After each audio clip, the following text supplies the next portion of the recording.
Marion Jensen from OECD, what impact had the financial crisis 2008 on the world's trade? Oh, that crisis had a very important impact. We saw two things. Until that crisis, we saw trade as a percentage of GDP increasing over time and in a quite important way. So trade was becoming very important as part of GDP. And we also saw that supply chains were more and more interconnected. So companies would import more and more in order to produce and then export again.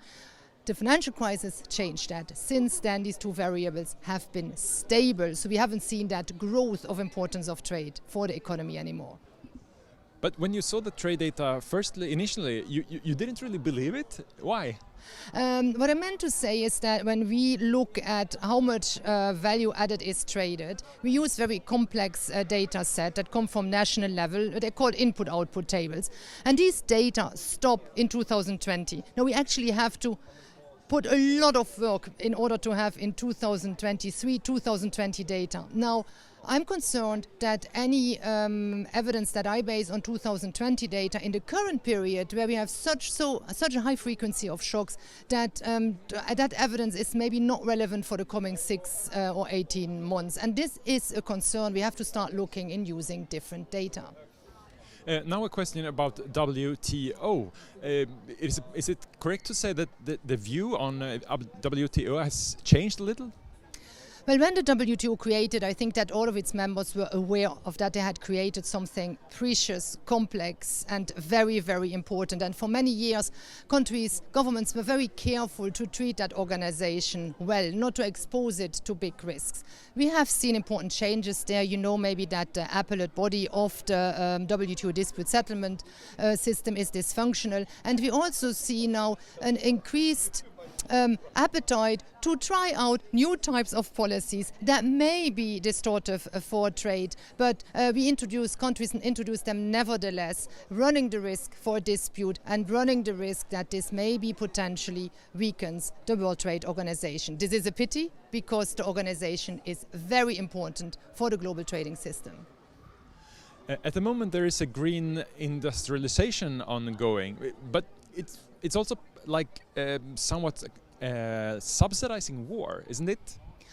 Well, there is this understanding in many countries, including many OECD members, that it is important to support change in production to make production greener, more environmentally friendly. And there is now a belief that it's important to support this financially, that governments have to finance this. Now, if governments start to do this in an uncoordinated way, this may end up being inefficient, where countries indeed spend more than necessary in order to reach a certain level of output in these green industries. That's a pity. We think at OECD that countries should talk to each other and coordinate.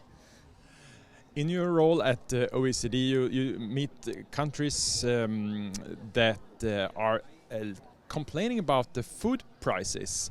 According to statistics, food prices are down to the pre-war levels in dollar, but those countries they're still not happy. Why?